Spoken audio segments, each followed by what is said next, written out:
Our planet was born in fire, then grew with disaster.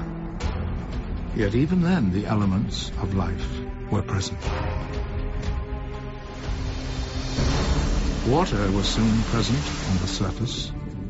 When calm, it would provide a sheltered cradle for the first life on Earth.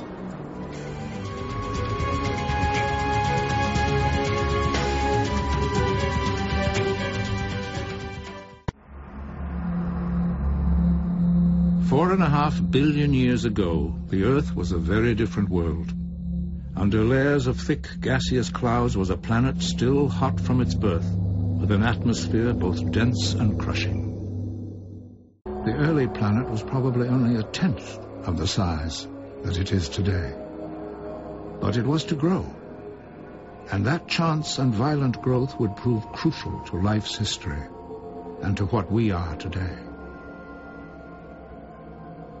The early solar system was far more crowded than now.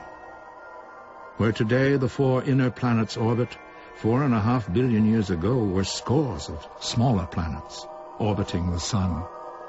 Orbits of some were drawn by gravitational force towards each other. Encounters of awesome magnitude were unavoidable.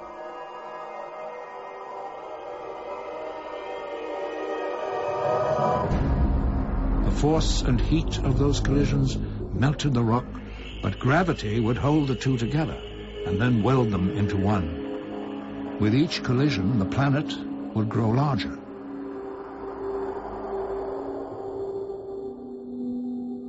We believe that of the four innermost planets, Mercury was formed by only 1 or 2 such collisions, while Venus, almost the size of Earth, was formed by 8. Mars may have escaped any collisions.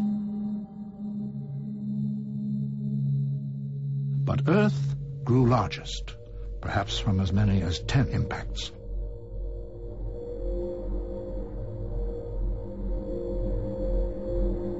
And the last impact, 4.5 billion years ago, would have a profound effect upon our world.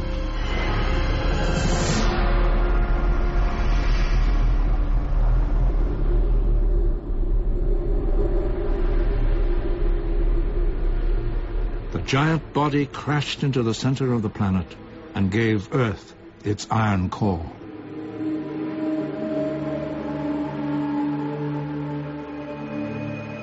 The lighter debris was cast off into space and then drawn into orbit around the enlarged planet.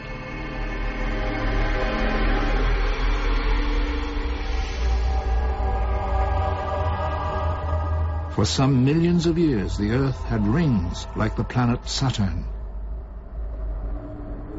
Smaller collisions continued, and from that debris was born our moon.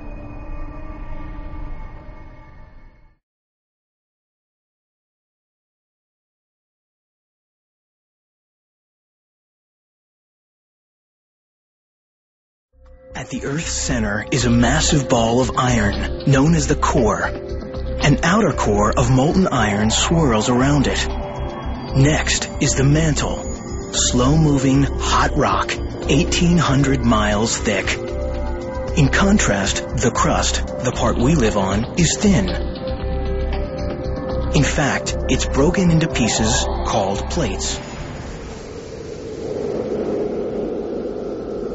4.6 billion years ago, a continual rain of meteorites pounded the molten Earth.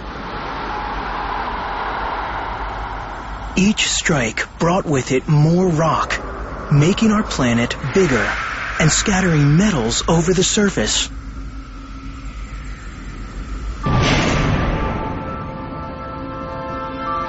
Then, a giant asteroid struck.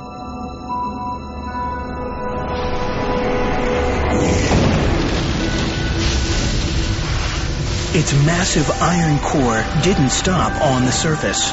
It sank towards the center, and it attracted all the Earth's metals to it as it went.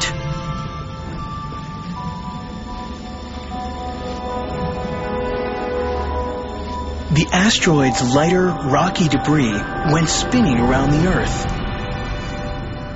The fragments were drawn together by gravity. Within a year, they formed our moon.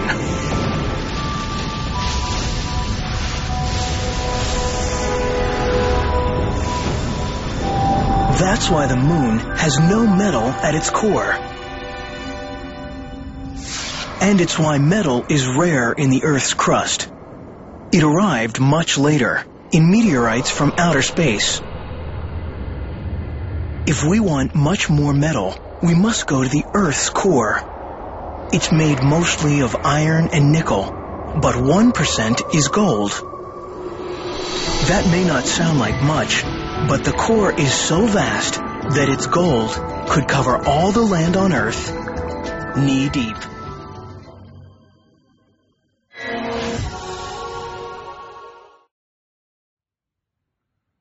أشهد أن لا إله إلا الله